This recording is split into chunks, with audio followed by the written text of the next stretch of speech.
Welcome back to the Becoming Her podcast. You guys, it's been a while since Dr. Ann has been here with me, and I have missed her. So catch us up, Ann. How have you been? It's like I said, Ah, it's been a hot minute. well, today was stressful, but outside of today, I had someone hack an account. But outside of today, life has been good. I got one of my therapists back who was on maternity leave, and so she's getting plugged in and getting more folks. And been enjoying my sweet little granddaughter at home. Mm. Just she's so wonderful and so, I raised a lot of kids, but two is so young and active. Yes, So, I think you forget, right? Once you get past toddler stage, you forget how chaotic it is. I don't know if a lot of our listeners know this about you, but tell them and fill them in how many kids you have, because this is impressive as I bow down to you. so there's a fine line between impressive and insanity, and I think I cross it often. So we have 10 kids total, but only seven of them biologically are mine. The other three are my stepkids, wonderful kids, very blessed. And then we've got one granddaughter. So we stay, and I honestly, when our granddaughter came to stay with us with my daughter, she's finishing up her grad degree. Um, I thought, oh, this is going to be a piece of cake. Like I can do this in my sleep. And then I'm like, all the wants, all the needs, can I have this? More chocolate milk? Can I do this? That opening the door and running outside and letting the dogs out and all the just it's for those of you that are there. I know that you are relating to this. And for those of you that are parents and Mhm. those of you who are grandparents, yes, I feel that burden. I feel like I'm really young until she comes around. It just, like I said, though, you forget. Like we were out to dinner, God, was it about a week and a half or so ago, and there was this couple that was sitting like two or three tables over, and they had twins, and they were about two or three. I mean, they were young, and my anxiety just for them, right? And they were navigating it and dealing with it really well. But I just remember those days, and I'm just like, oh, it's you like you get flashbacks of it, and you just forget how chaotic it can be when you're out of the toddler phase, I guess. So. Oh my gosh, so chaotic. Yeah. And what do they say? It's like terrible twos, trying threes, fucking fours, and fabulous fives. Like, at least that's what it was for me. It's like five hit, and my son was a completely different child. But leading up to that, I was like, why do people do this multiple times? I think he is the reason I only like honestly that experience is probably part of the reason I only have one child, to be honest with you. I love having her here, and I know that I will cherish these memories. And I am also eager to look forward to the day that I missed her a little bit. Like, and I love her to pieces. Like, she's amazing and wonderful, and she sees it's beautiful seeing things through a little kid's eyes and all the new things and all just the silly things they get excited about. I give a gift to my teenager, like, thanks. I give her like a cardboard box, and she thinks She's I'm over the like the moon. queen. It's Yeah. oh, you really like that? It's like, okay. So that's lovely, but I am excited for the day that there's a little more distance and I can, spoiler for the afternoon and then drop her off. Well, that's the benefit of being grandma, though. That is the perk of that. You get that, and then you get to give back, and then it's just, I'm looking forward to it. I'm yeah. looking forward to it. Oh, that's funny. That's funny.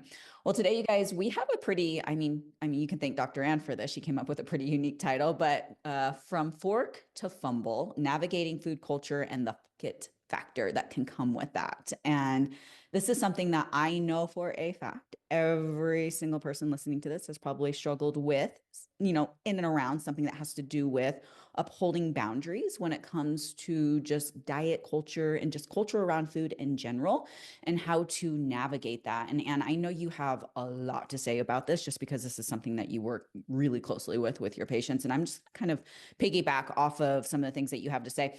Just so you guys know, none of our podcasts are ever scripted. There's never like any points. This is very organic.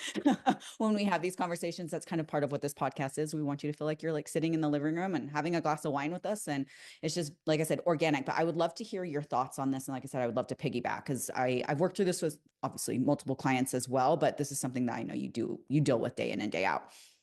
Yeah, and I will start with a personal story, and then round it out kind of with what I see happening in my practice. So when I was growing up, and there's lots of reasons for this. My mother is a lovely person. She's got a heart of gold, and she had some of her own food issues. But one of the things that was really interesting about my upbringing is that my mother tended to love on us with food. So birthday celebrations, she was a great cook, and she would make things and cookies and all the stuff. And what was interesting for me as a kid growing up is that my dad then struggled, and he ate a lot, and then he gained some weight. And I remember as a child hearing her talk about how much she wanted my dad to get in shape, and how much she wanted him to be around for a long time, and she was really worried about him. But then he would eat something, and she would make double the portion size, and she would ask him if she would want more, and then sometimes she would get offended if it wasn't eaten. Mm. And sometimes that happens even today, where she knows my history, and she knows I'm in recovery from an eating disorder, and now I treat them. And I've said to her and been very assertive with her before, and said, Mom, I really don't want this, or hey, this isn't a great time for that, or no, it's okay, you don't have to bring me your chicken soup, I'm good, we've got this, like, yeah, I know we got this, and she'll drop it off anyway. And she still does that because that is her love language. She wants to love you with food. And so it's interesting, full circle, coming around to it, knowing my history, being really assertive, and then still she'll drop stuff off because she's trying to communicate that she loves me. And I know that that's her heart, and I love her heart. But one of the things that I see happen oftentimes, with the folks that I work with, the patients that I see in therapy, is that they talk about very similar phenomenons. Like, it takes them all this courage and family dynamics where we don't talk about what we need, and we don't talk about our feelings or things that hurt us. And so, people who either develop an eating disorder or disordered eating, or they simply just want to manage their weight better, and they will gather up the courage to have this really hard conversation, because a lot of us, not all of us, but a lot of us are very conflict avoidant. We think that communication is going to create a lot of conflict, or we will hurt someone's feelings. And so we have to muster up this courage to have this conversation about, hey, I really appreciate your heart here, but please stop doing this. And what's interesting is that, and I just had this conversation earlier this week. So someone actually did this, and their parents got really upset about it, and said all the things that in my office they said they were going to say, but this is how I love you, and don't you understand? And I'm just trying to be sweet, and you've never done that. Why is this a problem now? Um, and it's so humbling to realize, one, how hard it is for us to speak up, but then two, the reason actually we don't speak up is because we're not heard. And then three, especially for being vulnerable about it. And I've had people go home and tell their parents. There was one young lady that I was talking to, where she gathered up the courage to tell her mom that some of the things in the pantry is always extremely well stocked, and always had tons of junk food in it. And she struggled with binging, and she came home and she asked mom, hey, could we just maybe pare down some of the junk food, or not have as much, or maybe put it somewhere different? And she knows her mom loves her, and she knows, and she thinks that mom's the greatest person on the planet, has a great relationship with her. And mom said to her, honey, well, like, I don't understand, just because you struggle doesn't mean everybody else has to go without. Mm. And I could hear all the air escape her lungs in that nanosecond, right? And she went really fast into the ways that she defends herself. And she's like, I guess it is kind of selfish of me, and I really shouldn't ask that much of my family. I'm not, like, it's really, this is my problem, it's not their problem. And all the things that mom had said to her, she was saying now to me as her defense of why it wasn't okay for her to even ask for that. Mm. And I hear this time and time again, where these moments where we're kind of put back into our place. And I want to really invite you to think about it, because one of the things that, and I see this a lot with people that have addiction issues, or especially drinking problems, where somebody in the family really likes alcohol but doesn't have a problem with it, and they identify that they're alcoholic, and they go home and they say, hey, this is really hard for me, do you mind putting this up, do you not mind not drinking? And they get mad about it. And it's so painful when this happens, because the message that we get from people is that we're not worth their inconvenience, or that we're not worth their discomfort. Yep. And sometimes we're only talking about for like an hour dinner, or Christmas, like a big event where it's just like, I'm asking people at Christmas, can we like not for forever, maybe just this one Christmas. Can we do it just this way for once? Yeah, upholding boundaries and putting boundaries in place can feel really I mean, I still struggle to this day, right? And that's just about what it is, putting those parameters in place, but it can be a struggle for sure. So, and let me kind of, I want to piggyback something that you just said, because this is a conversation that I have often in therapy. So when we ask people to do something, or we suggest a limit, I need to not have alcohol around, or I need to not have junk food around, or could you please get rid of this, whatever it is, ding dongs, cupcakes, whatever your Oreos, whatever your whatever your food of choice is. And then that person doesn't, or they do for a little bit and then they bring it back. What's interesting about that is that if we don't have a reaction to that, we are not upholding our own boundary at that point. Because what a boundary is, and where a rule is different, a rule is, I need you to do this. It's kind of like, you think about rules at the swimming pool: don't run, don't Yep. bring in glass bottles. Like, I don't know about you guys, but I like, it doesn't matter when I go to the swimming pool, I see like somebody breaking every, like, Every some rule that's rule, in play. right? It's like, no 14, nobody under the age of 14. I'm like, that person looks like they're 6. Are you No kidding diving in the me? shallow end. You have like kids just head That's first. right. That's right. Rules were kind of meant to be broken. But what boundaries are is, this is how I'm going to respond to it, right? So when we're setting a boundary with somebody, what we're saying is, hey, if you aren't able to do this, then I won't be able to show up for Christmas. If you aren't able to kind of figure out something different with the pantry, or change something about this, I may not be able to come home for a little bit, even though I really want to. Or I may only be able to stay for a little bit, because I might get too triggered, or I might get too tempted with this. And this is really hard, because I hear a lot of people, they're like, well, I'm not going to do that. I'm going to show up for Christmas. Like, it's not like, that would be really embarrassing to admit that I'm struggling with this. It would be very vulnerable to admit it. But if that's not the boundary that you want to set, like, there are so many shades of gray between not showing up and having to show up and tolerate something that's really hard for you. That's a good way of putting those shades of gray and not really knowing how to navigate those shades of, yeah, that's a really great way of putting it for sure.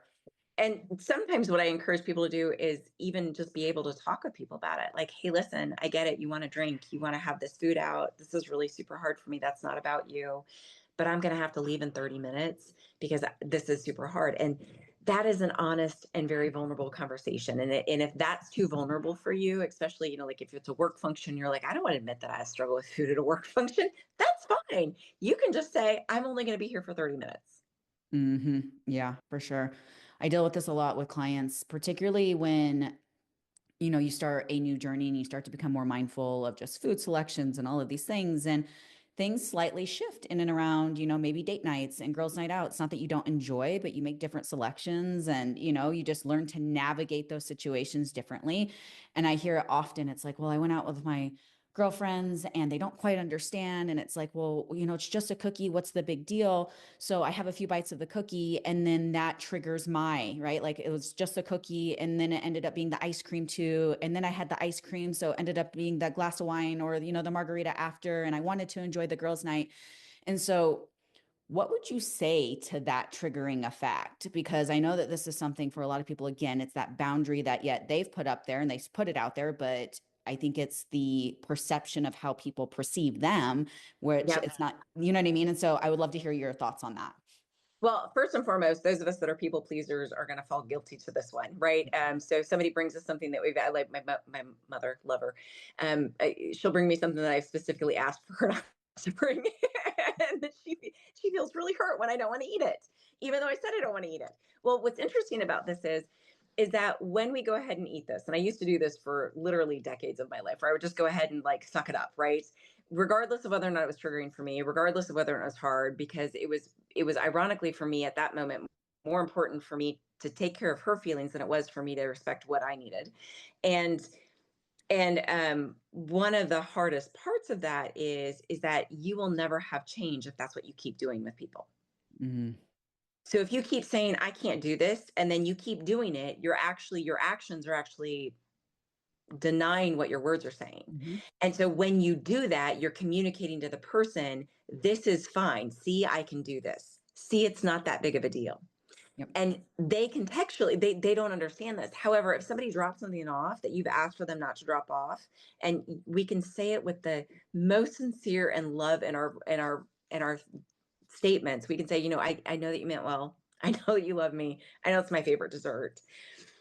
And I said that I couldn't eat that and I can't eat this, right? What happens though is that we have an opportunity for that person then to feel some pain, some necessary pain to change that behavior. Because without that pain, and we're all like, I get it, guys. Like, I want to help people avoid pain, emotional pain in particular, at all costs, but not at the cost of my own stuff, right? Not at the cost of me struggling with something. And when we get into a place of going ahead and eating it, we people please and we're like, okay, but whatever, I'm just going to have the bite and let it go. I'm going to eat it. What happens then in that case of the efforts is where we say, you know what? I already blew it. Yep. I had one bite, or I had this serving of amazing dessert, and I'm not going to do, like, I jacked it for the day. I've already eaten extra 500 calories or however many macros out of whack for my carbs. I might as well, quote unquote, just enjoy the rest of the day. How many of So, you have fallen victim to that? I know I have. Like, I'm raising my hand here. how So, many hands can I raise right yeah. now for myself? Yes. and and how many times do you hear the exact same thing from people where it's like, I had a rough day, I started eating and never stopped? Oh yeah. Oh yeah. It's the trigger. It's the domino. Yep. Right. And so what's interesting is that we actually have to develop a strategy for that that phrase itself, right? So it doesn't matter. I might as well, quote unquote, enjoy it. Okay. And nothing is enjoyable. Guys, it is not enjoyable to eat an extra 500 calories and then another 1,000. Like, we don't walk away from that feeling good about ourselves, right? Let's be honest. Like, maybe the food felt and tasted really good for the moment that it was on our tongue and on our lips. But after you're done, when you finally come to and you finished and you've got this pile of wrappers all around you, we don't walk away from that feeling better, not even physically. Anything, we walk away feeling just utterly disgusted. I mean, just the complete opposite of, even better. It's just like you would just walk away, really frustrated with yourself, and then your stomach feels like it's about to explode. And Yeah. it's like I said, just the complete opposite. So And then we get into this, like, it's not just one moment. Now it's the next day. Now it's the whole weekend, because we blew it here. We blew it on Friday night. We might as well enjoy Saturday and Sunday too. And before we know it, we've consumed enough calories to make the last 6 weeks of effort feel like it didn't matter. Okay. And what's really hard about this, and this is one of the things that almost, I would say, the number one thing that really tanks us, is not learning how to combat that. Because a 500 calorie, even if it's a slip, I don't care if it was on purpose, guys. I don't care if you were like, I wanted mom's dessert and I had a serving of it. A 500 calorie slip is way better than a 2,000 calorie slip, or a 3,000 calorie slip, or 6,000 calories. And I'm not encouraging people to calorie count. What I'm talking about is that 500 calories is fine. You know what? It's okay. That was a one and done. But where we make the biggest mistake is when we let that slippery slope continue. And we don't have a way of addressing that effectively. well, and I think there's a difference between, like you said, mom's dessert. I knew I wanted that and I allowed myself to have that, and doing that mindfully and eating that because you wanted it and you enjoyed it, versus I'm eating this because I feel pressure from somebody else, or I'm trying to make somebody else happy, or I'm trying to appease somebody else. There's a massive, massive difference here. And something that's been coming up often in conversations that I've been having, and I know, Anne, that you have a lot of thoughts around this, is yes, there is a societal pressure in and around, people pleasers and trying to not hurt people's feelings, and, doing something to make somebody else happy, and just, avoiding any sort of conflict. But then there's also the pressure when we have, cultures that are centered and driven around food, and how to Mhm. navigate that, right? It's like, Mhm. well, growing up, and I know we've talked about this on a podcast before, but it's, big Italian family. And I get this often, Nicole, my family's Italian, everything celebrated with, pasta and pizza and a glass of wine. And I'm not quite sure how to navigate that. This is culturally what we do. And now that, I have these big goals, how do I work through that? So I'd love to hear your thoughts on that. Well, first things first is that we have to have a plan for this. And I know we talked about this before, so we can, people can go back and listen to some of this in more detail. But if we go into it with the idea that we're just not going to do it, most of us fall victim to this, Mhm. because not having a plan is a really awful plan for all our default settings and what our habits are.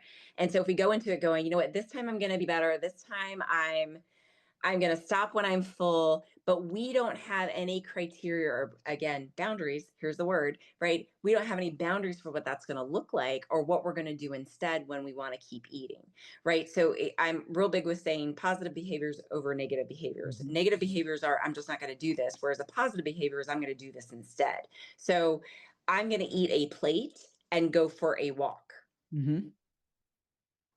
And I say the same thing when people are saying, well, like, what about alcohol? Because alcohol gets into this too, right? Once I start drinking one, maybe two drinks, then I don't care what I'm eating. Okay, I'm gonna have a glass or half a glass, have a glass of water. I'm gonna have another half a glass, have a glass of water. And you could chug your water, but what you're doing is you're learning how to pace yourself. You're learning how to give yourself time to catch up to what you're doing. And there's a mindfulness practice in there. And what I tell people is go in with a plan. And then instead of looking at like you failed or succeeded in the plan, look at what it is that I did that I'm proud of that really worked for me. And what was it that was really hard for me? Or what is it that I need to tweak next time? And so if we go into it with a growth mindset, that this is just an opportunity for me to learn if it doesn't work the way that I hope it does, instead of a fixed mindset. See, I knew I couldn't do it anyway. I can't manage family functions. I might as just well eat whatever the heck I want when I'm there and just deal with the fact that I'm never going to lose this weight. It, and the problem with that is that's another effort, right? It's just another way of kind of saying I'm bound and determined to stay at the place that I'm at. And I'm kind of a victim to my habits, if you will, or Yep. a victim to my family culture or the culture that we live in. And I talk with people about this all the time going out to eat. The portion sizes in America compared to other countries, especially Europe, are double, if not triple portion sizes, right? So what our eyes think is normal on a plate and what our belly thinks is normal for what we eat at a restaurant isn't actually normal at all. And so if you go into it going, well, I'm just going to eat less, or I'm going to stop when I'm full, but I don't know really how to contextually do this. But versus I go in and I've had some people where they just take half of their serving of everything and put it in a to-go box before they start the meal. Yep. That I is. had, Yep. yeah, I had Fucking another Cheesecake person who Factory like, that has, yeah. yes, yeah. Yes. What's the story behind it? Oh, cheese. Oh, around Cheesecake Factory, like you just like the appetizer is enough for like four entrees almost sometimes when it comes out. It's just insane serving sizes. It's crazy. Yes, yes. But if you go into it saying, I'm going to split this with my husband, or I'm going to make sure that I go out with three of my friends when I order the slice of cheesecake and we're all going to eat, or I'm going to eat only 3 bites and I'm going to have a really good coffee with this, right? What we're doing is we're actually cultivating a plan. And then when you struggle to stick to that plan, all we need to do is figure out why and what it is that you could do differently. And if the why winds up being, well, I'm just not good at this, or I just don't have willpower, that's just a really bad excuse to keep you stuck in the same dynamic. 100%. I also want to normalize that it's okay to make different decisions, right? And so I have a client in my head specifically I'm thinking of right now, but I know a lot of people struggle with, and we can just speak to, let's say, the cultural side of, my big Italian family, and, we celebrate with pasta and wine. It's okay to go to those big family events and bring your own meal. That's okay when you have goals, right? You're not there you're there to spend time with your family and to enjoy the company and to do those things. Like, yes, of course, like there is food is social, it's entertainment, it's enjoyment, but it's okay to say, this is where I'm at right now. I have goals, and I've spent plenty of occasions where, and I'm not advocating for bringing your own food to every restaurant and every social event. That's not what I'm saying. But there is a time and place when you have very specific goals, and fat loss, let's just be one of those goals. Fat loss comes down to accuracy and consistency. And if you have multiple family events, throughout the week, let's say you have 3 or 4 different events, that's well, that is easily in a space where you could put yourself into a surplus and throw you out of a deficit if you're not mindful. So it's okay to have and, bring your own food, to make different selections, to possibly, I've gone out to meals with friends before where I've enjoyed just that, a cup of coffee. I ate before I went, and I went for the social environment. I went for the outing. I went for the connection. I didn't necessarily go to eat. Now that's, again, I'm not saying that that's every single meal that I go out, and I have plenty of meals where I go out and I enjoy myself fully.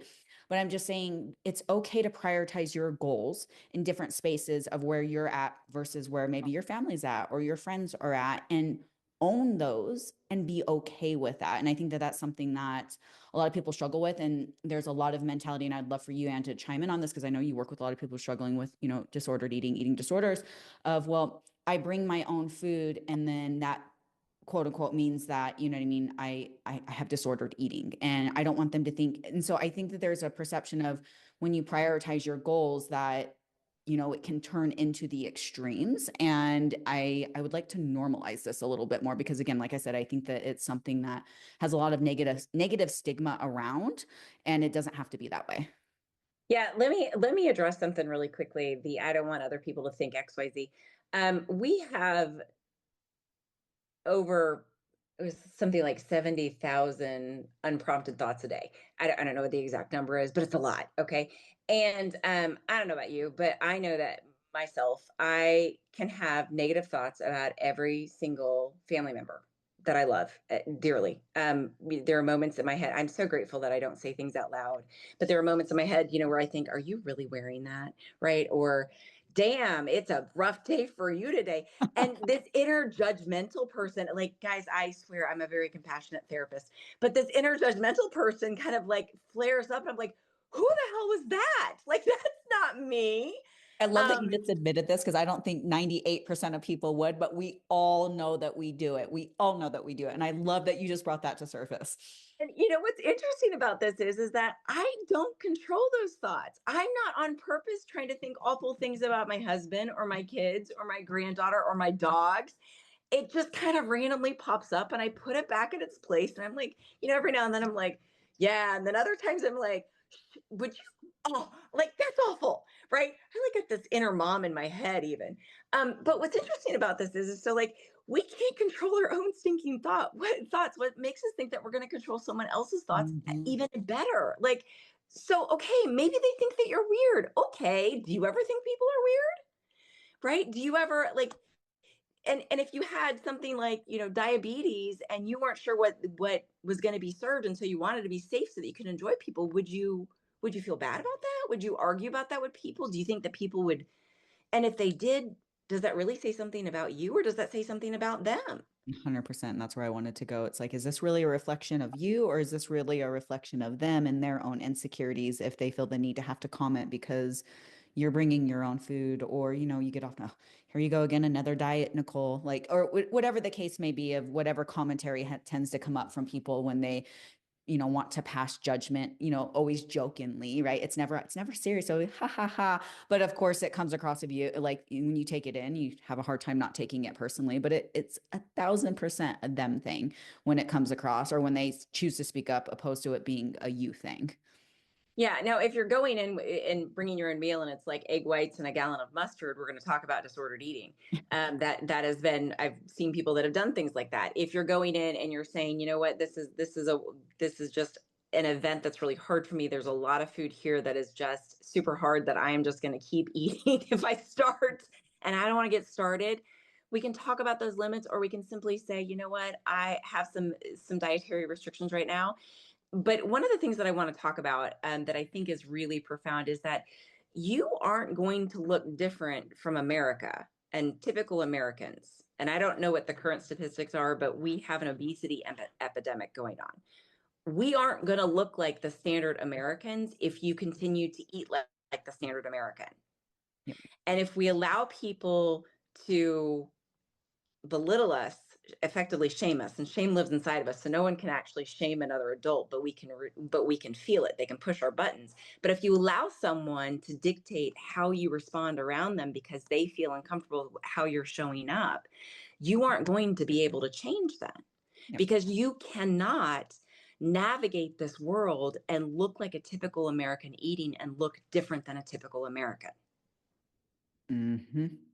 What is And it? again, I'm not saying that you have to have disordered eating, but if you're asking, or you're cutting your hamburger up and you're only eating half of it and you're only eating a third of your French fries, again, these are normal foods, and also, ironically, normal portion sizes to do this. And people look at you judgmentally because you're not polishing off your plate like you used to. That's a problem for them, not for you.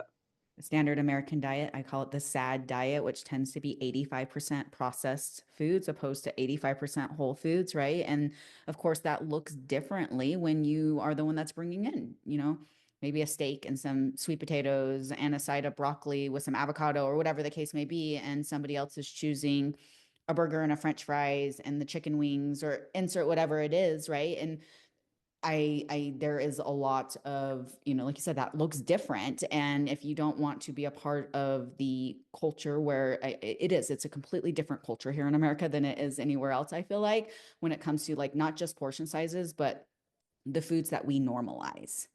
Hmm. And it's crazy. Where was I the other?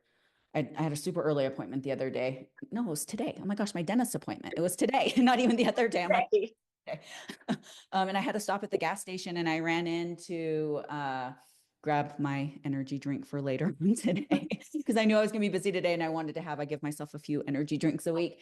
Anyway, so I was walking out of the gas station and there were three people ahead of me, and all three of them for their morning had a massive, like 64-ounce soda of choice. One gal had a bag of like pretzels, Funyuns, or whatever, a donut, and some cinnamon rolls, right? And that is for a lot of people what is, and again, I'm not shaming that, but I'm just saying when you choose differently and you choose more whole foods that feel good and nourish your body, and make different choices and you have different goals for yourself, that for other people can feel uncomfortable when this is normalized in America. It's just what it is. Mhm. Yeah. And nothing's wrong with any of those foods. Yeah. Nothing's wrong Yeah, with the exactly. soda. Nothing's wrong, right? It's okay to have those things, but what is different is that we in America we tend to not have those foods in moderation, because what our concept of moderation is and what real moderation is isn't accurate. So it's not that those are bad foods, and I would never want to give the impression that's awful, but they're less nutritionally dense, and at at the best, and at the worst they're loaded with chemicals that really confuse our bodies. And again, you can have them. Yes, I will have some of those things. I will have donuts and I will have hamburgers and french fries and all the kind of foods, but the frequency by which I have them is significantly lower than what the average American diet might look like. And I'm not talking about once a year, guys. I'm talking about way more than that. Yeah. But it looks different, and it's different portion sizes. um I and want to echo you what know Jane says because I'm not throwing stone or throwing shade to those foods. I eat those foods as well. But again, like she said, the frequency, and it's reversed within my diet, right? 85 to 90% of yeah. my diet comes from single ingredient whole food sources. And then I have the 10-15% for the fun foods, for the soul foods. But for a lot of people, again, that concept is inverted, right? Like it's 85 to 90% processed foods with, a few sprinkles of some vegetables in here and there to say that I got my greens in kind of concept. And so I'm not throwing stones to if you want to enjoy a cinnamon roll, enjoy a cinnamon roll. I want to agree to that point because I know people can easily twist. And I'm just saying it can feel, I guess, judgmental, and you can easily get judgment from people when you make different choices that don't align with their current reality. Hmm. And I want to just say there's a very interesting tidbit on this, and I don't exactly have the all the science at my fingertips right now as I'm talking about this, but we crave what we consume. So you actually can change some of your taste buds as you start to eat more whole foods. And I used to be one of those people. I was living by the seat of my pants. I'm sure that shocks a lot of the listeners, knowing that I had 10 kids to raise. But I was the person who would grab like a protein drink and a Kellogg skinny bar, and that would be my breakfast. And I would, for lunch, it was something else that was very comparable. Oh, now we're hearing the dogs bark in the background. Guys, it is my Part of living room. sitting in the living room with us. That's fine. Right. It's fine. Enjoy this, folks. It's a kennel in here.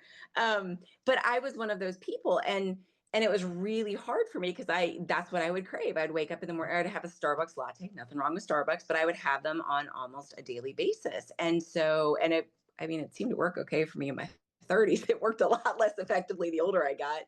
Um, but I was having all the sugar all day long, and that's how I functioned. And I would be like calorie for calorie. Um, it evened out. But what happened to me is I was just craving sweets all the time. And I was craving food all the time because I wasn't getting in good nutrition.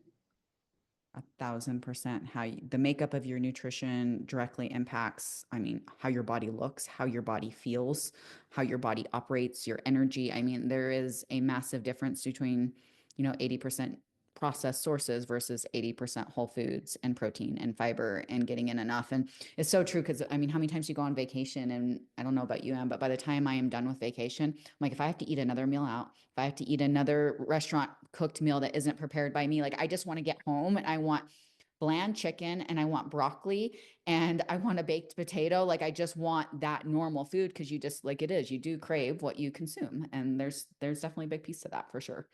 Well, and if you get out of the habit of eating the standard American diet, what happens is that you wind up feeling, and I know my daughter, one of my daughters talks about this often, where she tries to stay away from gluten because she always has these, and I eat gluten, it's fine on my stomach, but for her, she like it's she gets into these places where she's like, you know what, it's fine, it's just today, it's just this one meal, and without perfectly it happens, and she always says the next day, I am so bloated, my stomach hurts so bad, I don't know why I did this, and she says it every single time, right? And I feel like that's what we do across the board as a country. We keep doing the same thing, expecting some different results, or somehow it's going to be okay this time, and it keeps us from actually fixing that cycle. Yep, for sure. Definition of insanity, the same thing over and over again, expecting a different outcome kind of concept. So Yeah. we wanted to summarize for some key takeaways from, how you're going to navigate through, food culture and just, ultimately, getting to a place where it's just F it. And, you throw all rules out the window and and this is for a lot of people, really hitting home because they're constantly starting over every Monday and, they're good all week. And then the weekend rolls around and it's just this vicious cycle that you put yourself in. I think that there is a common theme here. And first and foremost, like Anne said, there needs to be some sort of strategy. There needs to be some sort of plan, and you need to give yourself some sort of guidelines, right? And Mm-hmm. with that strategy and with that plan, there needs to be a level of awareness with that. What I think a lot of people do is they have a strategy-ish, but they just check things off without just to say they check them off without the awareness that goes into doing things. And I think it's just you kind of get in just like an autopilot moment. I mean, how many times, like, I'm sure this has happened to you, but you like, you're not even aware that you're snacking on something until, like, I have those little rice cakes. Have you tried those little drizzleicious rice cakes? I have not. Oh my gosh, No. they're so good. I like squirrel kitty moment, but they are like, they have this birthday cake flavor and the macros are fire. You get like 20 of them for like 90 calories and they're tiny. They're like little itty bitty, like penny size, but you get like a whole handful of them. And if I'm not mindful, I could easily eat the whole bag, right? Because I'm just like, I'm doing that. So I'm just saying, Mm-hmm. when I'm saying have a plan, have a strategy, but also have some mindfulness and some awareness around these parameters that you're giving yourself, because that is for so many people where they stray. They don't have any sort of, they don't have awareness in and around the education that goes with it, but they don't have any sort of strategy to fall back on. Mm-hmm. And I want to throw in something else. Don't be afraid to tell family members, even well-intentioned family members, that something isn't working for you or you're struggling with something. And usually if we ask them for help with something, more people are much more, especially those that love us, are much more willing to accommodate our request than if we just simply act put out by something. So if there's a difference between saying, you keep doing this and why do you keep doing this versus I'm really struggling with this. Could you help me with this? Yeah.